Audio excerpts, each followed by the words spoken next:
अस्सलाम वालेकुम। तो उम्मीद है स्टूडेंट्स आप लोग सब खैरियत से होंगे और इस्लामियत की पहली क्लास को अटेंड करने के लिए आप लोग तैयार हैं। Basically that is an orientation session, that is the introduction of Islamiyat for O levels and IGCSE. Basically, O levels and IGCSE exam is same for both of these subjects of O2, for example, Pakistan Studies and Islamiyat. I don't know about the other subjects, but as far as O levels and IGCSE is concerned for Islamiyat, this is the same paper. तो घबराएगा नहीं कि कोई बच्चा अगर IGCSE का है या O levels का है तो इनका दोनों का सेम पेपर हो रहा होता है। If you talk about a paper pattern, तो हमारे पास दो पेपर्स होते हैं, एक पेपर 1 होता है, एक पेपर 2 होता है। अगर मैं इनके टाइम फ्रेम की बात करूं तो दोनों ही 1 आवर 30 मिनट्स के पेपर होते हैं, और दोनों के मार्क्स की बात करूं तो दोनों ही 50 मार्क्स के पेपर होते हैं। दोनों पेपर के अंदर टोटल 5 क्वेश्चंस होते हैं और दोनों पेपर के अंदर टोटल 4 क्वेश्चंस अटेम्प्ट करने होते हैं, और दोनों पेपर्स का इक्वल वेटेज है, यानी कि 50%। तो ये समझे कि 50 marks and 50% meaning 8% is equal to 1 mark. यानी कि अगर आपके 10 मार्क्स डिडक्ट हुए तो आपका ए ग्रेड गिर गया, आपके 20 मार्क्स डिडक्ट हुए तो आपका दूसरा ग्रेड गिर गया। इस तरीके से हर 10 मार्क पे ए ग्रेड है। बेटा यहां पर दोनों पेपर्स के अंदर सेम चीज ये है कि question number 1 and question number 2 are compulsory. ये दोनों ही कंपलसरी है, meaning you have to attempt it. And question number 3, 4 and 5 में से कोई से भी आपने 2 क्वेश्चंस को अटेम्प्ट करना है, यानी कि ये ऑप्शनल है। इनमें से एक क्वेश्चन को छोड़ा जा सकता है। अगर मैं सिलेबस की बात करूं तो ये डॉक्यूमेंट मैं आप लोग के साथ अभी व्हाट्सएप ग्रुप पे शेयर कर रहा होगा, जिसके अंदर मैं आप लोग को पेपर 1 और पेपर 2 के टॉपिक्स बता दूंगा कि भाई पेपर 1 किससे रिलेटेड है, पेपर 2 से। और जनरली अगर मैं आपको समझाना चाहूं तो paper 1 is focusing on Quran. Paper 1 के अंदर जो क्वेश्चन नंबर 1 एंड 2 है, they are more related to the Quranic verses and Quran, revelation of Quran, compilation of Quran, the verses of Quran. And the paper 2 is more related to Hadith, the compilation of Hadith, the authenticity of Hadith, the 20 Hadith that are set in your syllabus for special study. तो paper 2 के अंदर जो topics हैं वो मोर related to हदीस हैं, और paper 1 के अंदर जो टॉपिक्स हैं they are more related to Quran. और अगर दूसरा फर्क बताना चाहूं जनरली, तो पेपर 1 जो है that is related to holy prophet सल्लल्लाहु अलैहि वसल्लम, his life and the first Islamic community, meaning the people who used to live with him. यानी कि पेपर 1 का जो सिलेबस है वो कन्फाइंड है till the life of holy prophet सल्लल्लाहु अलैहि वसल्लम। यानी कि अगर मदर्स ऑफ फेथफुल का भी पढ़ रहे हैं, या कंपेनियंस का भी पढ़ रहे हैं, या इंपॉर्टेंट पर्सनैलिटीज का भी पढ़ रहे हैं, तो हम वहां तक पढ़ेंगे जहां तक हुजूर सल्लल्लाहु अलैहि वसल्लम दुनिया में थे। यानी कि हम लोग पढ़ेंगे 11 हिजरी तक, जहां पे हुजूर सल्लल्लाहु अलैहि वसल्लम दुनिया में थे, बरह रबीउल अव्वल 63 की एज तक। वहां तक के जो टॉपिक्स है वो पेपर 1 में। और उसके बाद जो पेपर 2 आता है उसमें फिर वो आगे के इवेंट्स है, जैसे कैलिफेट वगैरह हो गए, अबू बकर सिद्दीक की खिलाफत, हजरत अबू बकर, हजरत उस्मान, हजरत अली की खिलाफत, that is related to paper 2। उसके अलावा आर्टिकल्स ऑफ फेथ हो गए या पिलर्स ऑफ इस्लाम हो गया, ये भी पेपर 2 के टॉपिक्स है। ठीक है जी। सिलेबस के बारे में आहिस्ता आहिस्ता हम जानते जाएंगे, जितना हम डिटेल में जाएंगे उतने और टॉपिक्स मिल जाएंगे हमें। अभी हम लोग जनरल ओवरव्यू, हम लोग जरा स्किम करें इसको जल्दी जल्दी से हम लोग ना। अब क्वेश्चन नंबर 1 की बात करते हैं, पेपर 1 की बात करते हैं, और इसमें हम लोग जान रहे हैं कि कौन सा चैप्टर या कौन सा टॉपिक कौन से क्वेश्चन में आता है, यानी कि कौन सा चैप्टर कंपलसरी है, कौन सा ऑप्शनल है। हम इस चीज को जानने की कोशिश कर रहे हैं। देखिए भाई, क्वेश्चन नंबर 1 कंपलसरी स्टेटस का है, और क्वेश्चन नंबर 1 आता है major themes of holy Quran से। किससे आता है? Major themes of holy Quran. यानी कि आपके पास 15 पैसेजेस हैं, आयतल कुर्सी है, सूरे अलग की पहली 5 वर्सेस हैं, सूरे फातिहा है। ये सब क्या है? ये सब जो आता है वो क्वेश्चन नंबर 1 में आता है, जिसका कंपलसरी स्टेटस है, और इसके 8 मार्क का पेपर में सवाल आता है। 2 मार्क की थीम, 2 मार्क की इंपॉर्टेंस, फिर 2 मार्क की थीम, फिर 2 मार्क की इंपॉर्टेंस। इस तरीके से 2 थीम्स और 2 importance makes a total of 8 marks. उसके बाद क्वेश्चन नंबर 2 जो आता है वो भी कंपलसरी है, and that is also related to the Quran, यानी कि history and importance of Quran से रिलेटेड है। History and importance of Quran में क्या आता है, अगर आप लोगों ने पढ़ा हो तो आप लोगों को याद होगा कि भाई हम लोगों ने compilation of Quran, revelation of Quran, first revelation, complete revelation, तफसीर कुरान, तो ये सारी चीजें जो हैं वो पेपर 1 से रिलेटेड है। किससे रिलेटेड है? पेपर 1 से रिलेटेड है। और कौन से क्वेश्चन में आएंगे? क्वेश्चन नंबर 2 में आएंगे, और 1 और 2 दोनों ही क्या है? कंपलसरी है। ठीक है, अब मैं आप लोगों के क्वेश्चंस को रीड कर रहा हूं, लेकिन मैं आप लोगों को टाइम टू टाइम आंसर करूंगा। ठीक है, पहले अपनी बात मुकम्मल कर लूं, फिर सवाल के आंसर करूं। ठीक है, अब क्वेश्चन नंबर 3, 4 और 5 की क्या कहानी है? देखिए, एक क्वेश्चन तो मस्ट है कि वो लाइफ ऑफ होली प्रॉफिट से आए, यानी कि वो लाइफ इन मक्का भी हो सकता है, लाइफ इन मदीना भी हो सकता है। हमें उसने ये नहीं बताया, बस उसने कहा life in importance of holy prophet, तो it could be life in Makkah और it could be life in Madinah. फिर एक क्वेश्चन, यानी कि जो चौथा क्वेश्चन है ऑप्शनल में, बेटा ये आएगा फर्स्ट इस्लामिक कम्युनिटी से। अब फर्स्ट इस्लामिक कम्युनिटी चीज क्या है भाई? ये कोई चैप्टर नहीं है, रेदर ये पूरा एक यूनिट है। इसके अंदर बहुत सारे चैप्टर्स हैं। मिसाल के तौर पे इसके अंदर एक चैप्टर है wives of holy prophet, mothers of faith जिसको कहते हैं। उसके अलावा दूसरा चैप्टर हमारे पास है जिसको हम कहते हैं 10 ब्लेस्ड कंपेनियंस, फिर इंपॉर्टेंट पर्सनालिटीज, फिर डिसेंडेंट्स ऑफ होली प्रॉफिट, फिर ग्रैंडसन्स ऑफ होली प्रॉफिट। यानी कि टोटल जितने भी लोग हुजूर सल्लल्लाहु अलैहि वसल्लम के साथ रहा करते थे, चाहे वो सहाबी हो, वाइफ्स हो, चाहे वो हुजूर के दुश्मन हो, वो सब फर्स्ट इस्लामिक कम्युनिटी का पार्ट थे। ठीक है ना? अच्छा, अब देखो हमें पता चल गया कि एक सवाल लाइफ ऑफ होली प्रॉफिट से आएगा ही आएगा, एक सवाल इस्लामिक कम्युनिटी से आएगा ही आएगा।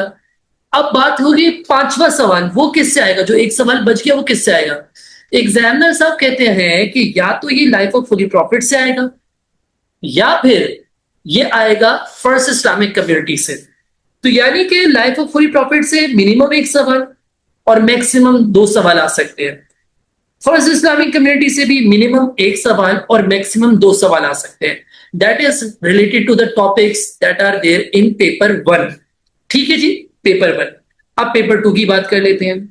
पेपर 2 के अंदर भी सेम चीज है, यानी कि पहले 2 क्वेश्चंस कंपलसरी हैं, फिर 3, 4, 5 में से कोई ऑप्शनल्स हैं। ठीक है ना? कोई से 2 करने, एक छोड़ सकते हैं। देखिए भाई, हमारे पास 20 अहादीस that are there in your syllabus, उससे रिलेटेड कंपलसरी क्वेश्चन नंबर 1 आता है, मेजर टीचिंग्स ऑफ द हदीस से रिलेटेड। जैसे फॉर एग्जांपल हदीस नंबर 1 है। ठीक है, मैं अभी आप लोगों को दिखा भी देता हूं हदीस से रिलेटेड सवाल। जैसे कि मेरे पास हर चीज के मुकम्मल नोट्स बने हुए हैं, जिसमें डिटेल्ड आंसर भी है, जिसमें पॉइंट वाइज एक्सप्लेनेशन भी है। तो मैं आप लोगों को दिखा देता हूं। जैसे कि फॉर एग्जांपल हदीस नंबर 1 की एक्सप्लेनेशन मैंने यहाँ पे लगाई हुई है। ठीक है, ये तो मेरे पास सॉरी शॉर्ट पॉइंट्स है, मैं जरा नोट्स दिखा देता हूँ आप लोगों को। उसके अंदर हदीस भी लिखी हुई होगी, 20 हदीस, ये हमारा पहला चैप्टर है। दिखा देता हूँ। फॉर एग्जाम्पल यहाँ पे अगर आप लोग हदीस देखें तो इसके सवाल किस तरीके से आते हैं वो मैंने यहाँ पे शो किए हुए। ठीक है, फॉर एग्जाम्पल हदीस नंबर 1 जो है, इट सेज अद्दीन नसीहत। हुजूर सल्लल्लाहु अलैहि वसल्लम ने फरमाया रिलीजन क्या है? सिंसियरिटी। Religion is sincerity.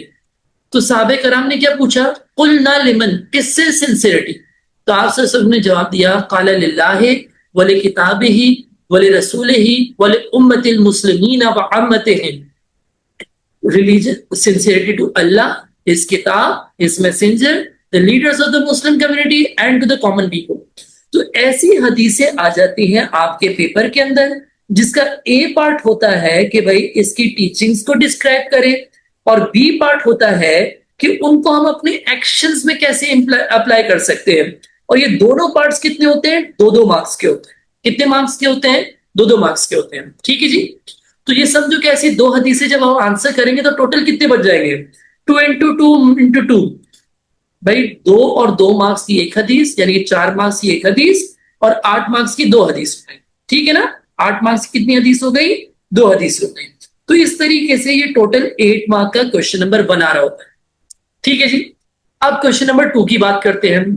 तो जैसे क्वेश्चन नंबर 2 पेपर 1 के अंदर कुरान से रिलेटेड था, the compilation of Quran, the revelation of Quran, the authenticity of Quran, तो यहां पर question number 2 is related to the history and importance of hadith. ये किससे रिलेटेड है? हदीस से रिलेटेड है।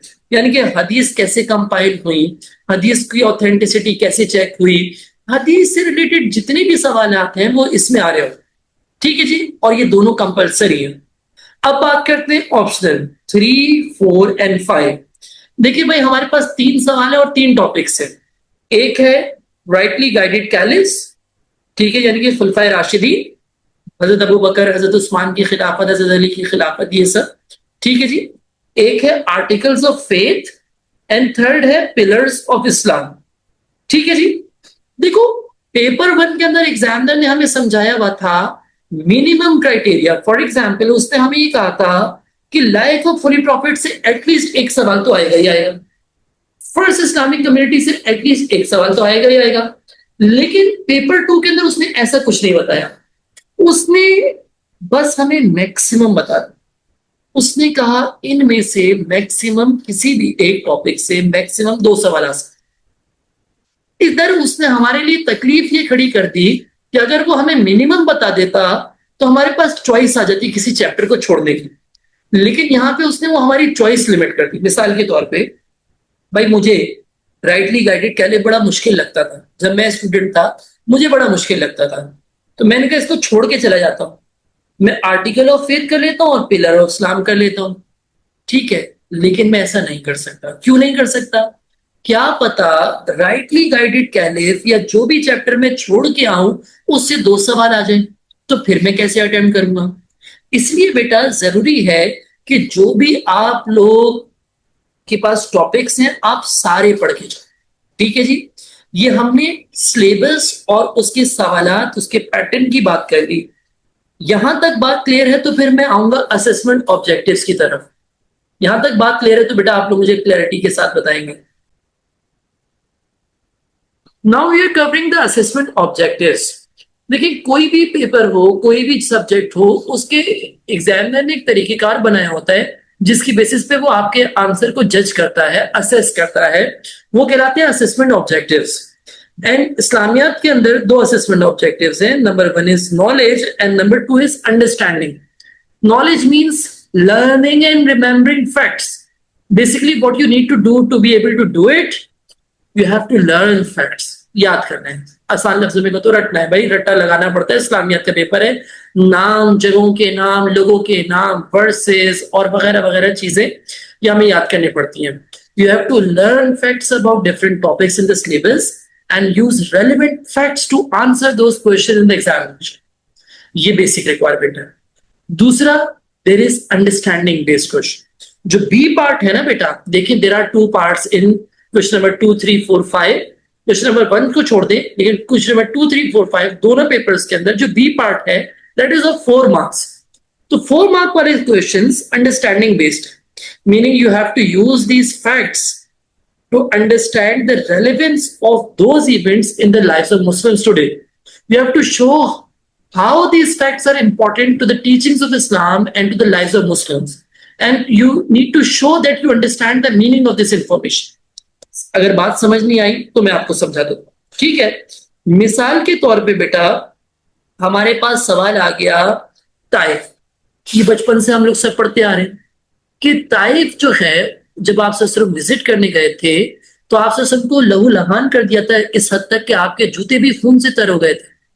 लेकिन उसके बावजूद आप ससुर ने सबको माफ कर दिया और सबके लिए दुआ फरमाई। तो अगर सवाल आ जाता है लेट्स सपोज 4 मार्क्स का, explain the lessons that we can learn from it, तो हम क्या करेंगे? सबसे पहले तो कंडक्ट बताएंगे कि holy prophet forgive his enemies. फिर हम उसकी अंडरस्टैंडिंग शो करेंगे अपनी लाइफ में, that we should also forgive if any non-Muslim reacts negatively when we give them invitation to Islam. उस ने जब इस्लाम की दावत दी थी तो लोगों ने आपको नेगेटिवली ट्रीट किया था। तो इसी तरीके से स्पेसिफिक लेसन ये है कि अगर हम भी किसी को इस्लाम की दावत देते हैं और वो नेगेटिव रिएक्शन शो करता है तो हम क्या करें? हम उसको फॉरगिव कर दें। और जनरली क्या है, जनरली कोई मुसलमान भी हमारे साथ, कोई दोस्त भी हमारे साथ कभी कोई गलत काम कर सकता है, कोई नुकसान पहुंचा सकता है। सो अगर कोई भी शख्स हमें जनरली बुरा करता है हमारे साथ, so we should be having a heart that is able to forgive people the way holy prophet सल्लल्लाहु अलैहि वसल्लम फॉरगिव पीपल। और अगर हम इसको बेहतरीन आंसर बनाना चाहते हैं तो हम एग्जाम्पल्स भी ऐड कर सकते हैं from the lives of Muslims today. मिसाल के तौर पे, अगर किसी दोस्त ने मुझे धोखा दे दिया या मेरे साथ कुछ गलत कर दिया या कभी मेरी चीज तोड़ दी और ही सॉरी फॉर दैट, उस नुकसान के लिए वो सॉरी है, तो I should be able to forgive him the way holy prophet सल्लल्लाहु अलैहि वसल्लम फॉरगिव हिज एनिमीज। हुजूर ने तो अपने दुश्मनों को फॉरगिव कर दिया, हम अपने दोस्तों को भी नहीं कर पा रहे होते, तो ऐसा ना कर। तो this is the relevance of the events that occurred in life of holy profit in the lives of Muslims today. ठीक है जी। तो जो बी पार्ट होते हैं ये अंडरस्टैंडिंग बेस्ड सवाल होते हैं, और जो ए पार्ट होते हैं वो नॉलेज बेस्ड सवाल होते हैं। तो आई होप कि आप लोगों को नॉलेज और अंडरस्टैंडिंग में फर्क समझ आ गया। अब आऊंगा अपनी रिसोर्सेज की तरफ। देखें, मैंने अब आप लोग को इसका इंट्रोडक्शन दे दिया, पूरा टॉपिक का इंट्रोडक्शन दे दिया। अब जो मैं बात करने वाला हूं that is related to how we are going to cover the syllabus. देखिए, सिलेबस को कवर करने के लिए मैंने अपनी 2 तरीके की रिसोर्सेस यहाँ पर भी बनाई, जो मेरी बनी है टोटली, मतलब वो किसी इंटरनेट से नहीं मिली हुई, वो कहीं और से नहीं मिली हुई, वो मेरी अपनी बनी हुई रिसोर्स है। Number 1 is my notes, where you will find the detailed answer of each and every topic. मतलब हर टॉपिक का, फॉर एग्जाम्पल बात कर रहे थे history and importance of Quran की, तो history and importance of Quran का ईच एंड एवरी टॉपिक मैंने डिटेल के अंदर आंसर्स लिख दिए उसके। These are up to the examiners requirement. Examiner के कुछ तो ये चेक्ड आंसर्स भी हैं जो मैंने यूज किए हैं। जाहिर सी बात है, हम इतने सालों से पढ़ा रहे हैं तो हमें कई स्क्रिप्ट्स मिल चुकी हैं जिसमें एग्जामिनर ने फुल लेवल 4 के मार्क्स दिए हुए थे, तो उसके अकॉर्डिंग हमने ये आंसर्स बना के लिख दिए हैं। कुछ तो सेम वही आंसर्स यूज कर दिए हैं। तो ये तो एक डिटेल्ड वर्जन हो गया आंसर्स का जो आप लोग को नोट्स मिल रहे हो, इसकी मदद से आप लोग तैयारी कर रहे होंगे। ठीक है जी। लेकिन कुछ बच्चे ऐसे होते हैं उनको डिटेल्ड आंसर्स याद नहीं हो पाते। देखिए, हर बच्चा बहुत ज्यादा रटने के लिए नहीं बना, हर बच्चे को बहुत डिटेल में आंसर्स नहीं समझ आते, तो उनके लिए मैंने इसी चीज की, लेट्स सपोज यहाँ पे आपने सवाल पढ़ा, outline the profits experience of first revelation, ठीक है ना, फर्स्ट एक्सपीरियंस ऑफ रेवलेशन। अभी इसी चीज की मैंने रेस्क्यू बुकलेट भी बनाई हुई है। जो मैं रेस्क्यू बुकलेट क्यों कहता हूँ, क्योंकि जो डूब रहे होते हैं ना उनके लिए ये सहारा बनती है, उनको रेस्क्यू करती है। इसी चीज को, यानी कि वही अपने डिटेल्ड आंसर को आप देखेंगे कि यहाँ पे मैंने शॉर्ट पॉइंट्स में तब्दील कर दिया। यानी वही सवाल है, right an account of the profits first experience of receiving revelation. इसके अंदर मैंने paragraph wise, point wise divide कर दिया ताकि बच्चे को समझ आ सके कि किधर मुझे कौन से पॉइंट नेसेसरीली लिखने हैं, कौन से पॉइंट में स्किप कर सकता हूं, क्या चीज मुझे किस तरीके से, उसका शॉर्टर वर्जन है। तो मेनली तो ये रिवीजन के लिए काम आते हैं ये शॉर्ट पॉइंट्स। जैसे लेट सपोज कल आपका एक टेस्ट है या मॉक एग्जाम है जिसमें बहुत सारे टॉपिक्स हैं और आपको नहीं समझ आ रहा कि 3 आवर्स के अंदर मैं कैसे पूरे नोट्स रिवाइज करूं, तो उधर ये बहुत ज्यादा काम आने वाली रिसोर्स है जिधर हर चीज शॉर्ट में अवेलेबल है। तो ये इसमें आप देखेंगे कि तमाम तरह टॉपिक्स के जो भी सवाल पास्ट पेपर्स में आ चुके हैं उन सब के ही मैंने यहाँ पे शॉर्ट पॉइंट्स कर दिए हैं। तो जो बच्चा इनकी मदद से याद करना चाहते हो इनसे कर ले, लेकिन बेस्ट यही है कि अगर आप वो डिटेल नोट्स याद कर सकें तो you can easily score 10 out of 10 marks in any question.